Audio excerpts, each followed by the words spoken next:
it's Liv and welcome back to my channel Endless Pages. So today, I know this is a bookish channel, obviously I've only posted bookish content so far, but I do have some other things that I'm really passionate about and love to talk about as well, so I thought this could be a cool opportunity to kind of expand on the content that I'm posting, and it just means that I can post videos more frequently. So in saying that, today's video is going to be me telling you about all of the upcoming TV shows for the rest of 2021 that I am very, very excited for. I'm obsessed with watching TV shows. I'm always watching TV, like probably too much, always streaming, and it's almost like a hobby. I love finding out what shows are upcoming and getting involved in the hype and the research, and watching all the trailers is just like such a fun experience to me. So I thought I could turn what I was already doing into some content, and I have 11 shows here that I am personally very excited for the last 3 months of this year. Just a quick disclaimer before I get into the shows. I will be saying the streaming service I'll be watching this on and the date it comes out. I'm Australian, so the dates might be a bit off depending on where in the world you are, so I thought I'd just let you know so I didn't confuse too many people with, like, if they saw this and said that I had the date incorrect. Some of these might be like a couple of days off or a couple of weeks off, so just letting you know. And some of these streaming services, I don't even know if they exist in America, so just a little disclaimer before everyone gets confused about the dates. Okay, I'm going to quick fire through these because I've got 11 to get through, and give you a quick blurb about what all of these shows are about. So let's start off in October with the first show, which is One of Us is Lying. This show is about 5 kids in detention at a high school called Bayside, and Simon is one of these kids in detention, and he created and runs the school's gossip app. But Simon, before he can post these juicy secrets about the 4 other students in detention, is murdered, and the police rule that it is not an accident. So the show follows the 4 other students that were in detention with him and kind of explores their, they all have motive to have done it, and we have to figure out what happened to Simon. It is actually based off the book of the same name by Karen M. McManus, which I have read, but I don't really remember much about it, so I'm going to have to reread it before the show comes out, which is October 8th and is on the Australian streaming service Stan if you're an Aussie trying to watch it.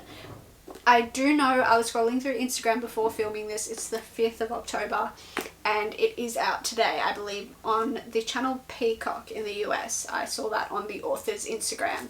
So that is going to be the first show coming out in October. The second show, which I'm very, very excited for, that comes out in October is the 3rd season of the show You, which is based off the book series of the same name by Caroline Kepnes. This show is about a guy called Joe, and he kind of manages a bookshop, and one day a young woman comes into his shop who's an inspiring writer, and he feels like he has a really good connection with this woman, and this begins a very toxic and scary infatuation with this woman. Despite being super creepy and making my skin crawl, this is one of my favourite shows, and there was such a cliffhanger at the end of season 2 that I'm very, very excited. I've watched all the promotional stuff to see where this goes and the next chapter of Joe's life and Joe's crazy, creepy infatuation with women.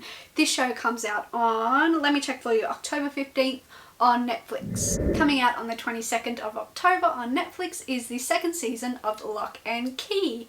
This show is about a family whose father was murdered, so they move to their father's childhood home, and the children discovered that there's these keys hidden throughout the house that are all magical, and they believe that these keys might lead to and be connected to why their father died. This show does have some darker moments. I do feel that it tries to kind of appeal to a more younger audience at the same time, but that does make it quite easy to binge and get through, and it is a fun watch still, so I am looking forward to seeing what happens in season 2. Now we delve into November with the first show being the 3rd and final season of Narcos Mexico. Without spoiling the show too much, the first season is about the early origins of the Mexican drug trade, and then the 3rd and final season, the one that's coming out on November 5th on Netflix, is about the globalization of the drug trade in the 1990s. I believe there's a bit of a time jump from the end of season 2. I love Narcos Mexico. It's very fast paced and entertaining, but at the same time you're getting a bit of history with actually learning an interpretation and dramatization of what occurred back then. And it also has the catchiest theme song in the world. You know how you always skip like Netflix theme songs? I never skip it. It literally is the best theme song. So I'm kind of sad that it's the final season, but hopefully it will be a good and entertaining season to finish off the show. The second show is a spin-off, so it's called Dexter New Blood, and it is a spin-off from the original show Dexter, one of my favourites and a very cult favourite show. So the original Dexter was about a Dexter Morgan who is a blood splatter analyst for the police, but he's living a double life because he's also a serial killer. So Dexter New Blood is set 10 years after the ending of the first show and it follows Dexter in New York. I'm really struggling to find a date for this one. I believe in the US it comes out on the 7th of November, allegedly on Paramount Plus. I'm not sure if that'll be available on an Australian version of Paramount Plus because there's different shows, but I will continue to look into that and hopefully find it. If I do, I'll put it in the bio of this video. I love Dexter. I know it's like a cult favourite show, and I'm just hoping this spin-off will live up, I should say, to the original. Then we have the show Dopesick, which is starring the amazingly talented Michael Keaton. This show is about how one company triggered the worst drug epidemic in US history, and it was about the addiction to opioids. And this show takes place across several settings. We see a distressed mining community in Virginia, the DEA, and the boardroom of a pharmaceutical company. I believe this show will be available for Americans to watch on Hulu, but if you're an Aussie like me, it will be on Disney Plus on the 12th of November. Next up is The Wheel of Time. This show is about a woman called Moriarne, and she is a member of a magical organization who takes 5 people on a journey as she believes one of them might be the reincarnation of the dragon, which is a powerful individual who is prophesized to save the world or destroy it. This show is based off the book series by Robert Jordan and co-authored by Brandon Sanderson. It sounds fun and magical, and it is available on November 19th on Amazon Prime. This next one I'm literally beyond excited for, and that is the live action adaptation of the anime Cowboy Bebop. This is set in the year 2071, and we follow bounty hunter Spike and his partner Jet Black as they travel through the galaxy and gain rewards. So we all know that live action adaptations in the past haven't gone exactly well at all. I think we all know what I'm talking about. So I know really hardcore fans of this show are very, very nervous and don't want to get, too excited, don't want to have their hopes, dashed. But so far, I think we've seen they released the new intro, and they're working with the original composer on the show, which I think makes it so much more special because the music is just amazing and the theme song is iconic.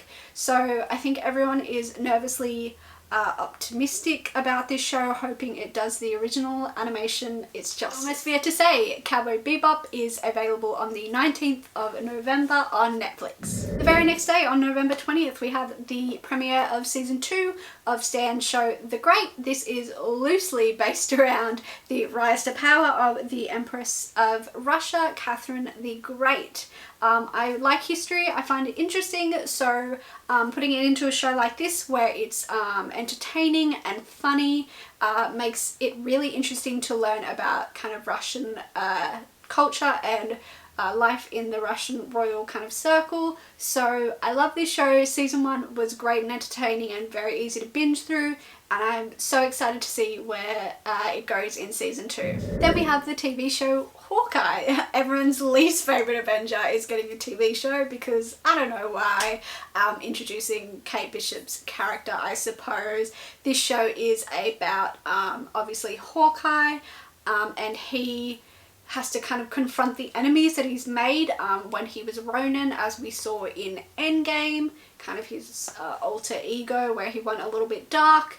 So he has this issue where he has to get back home to his family in time for Christmas, and has to work with a young new archer, Kate Bishop. Despite Hawkeye not being really a favourite character of mine or anyone's, well, the MCU version, I'm still very excited. Anything Marvel pumps out, I'll watch. I'm a massive Marvel fan. And anyway, this looks fun, lots of cool action scenes in the trailer, and set at Christmas, which gives it a nice little spin as well. I also was watching some breakdowns of the trailer and stuff, and Easter eggs, as you do, and I saw that potentially they are kind of trying to make him a bit more like the comic book version. I've never read a Marvel comic, but I know comic fans are really big fans of Hawkeye's character in the comics. He looks really cool and so much more entertaining. As well, they saw him with like a hearing aid in, which means hopefully that they will be kind of representing him how he was represented in the comics. I think it's pretty obvious to say that it'll be out on Disney Plus, Marvel's overlord that owns everything Disney, of course, and it will be out on November 24th. The final show I'm going to talk about is another very highly anticipated one, and that is season 2 of Netflix's The Witcher, which is based off the book of the same name, of course. This show is about Geralt of Rivia, who is a witcher. A witcher is kind of a supernatural monster hunter with like heightened abilities. The show is also about the Crown Prince Ciri and a sorceress called Yennefer, and we all start off at different points in time and see their own perspectives, but it's all leading up to a kind of invasion where they all kind of come together in this final battle. I hope season 2 is just as fun and amazing as the first season, and I'm beyond excited to binge this all in one night. Those were my 11 most anticipated shows for the last kind of 3 months of 2021. It's crazy to say the last 3 months, like it doesn't sound real. I hope you didn't mind me doing something a little bit different, but I love TV. I love talking about TV, so if you would like to see more content like this, I am more than happy to do it. Thank you so much for watching this video, and leave a comment. Tell me what you're watching at the moment. Tell me what you're looking forward to for the rest of the year if I missed any of your anticipated shows. Thank you for watching, and I'll see you in the next video. Bye!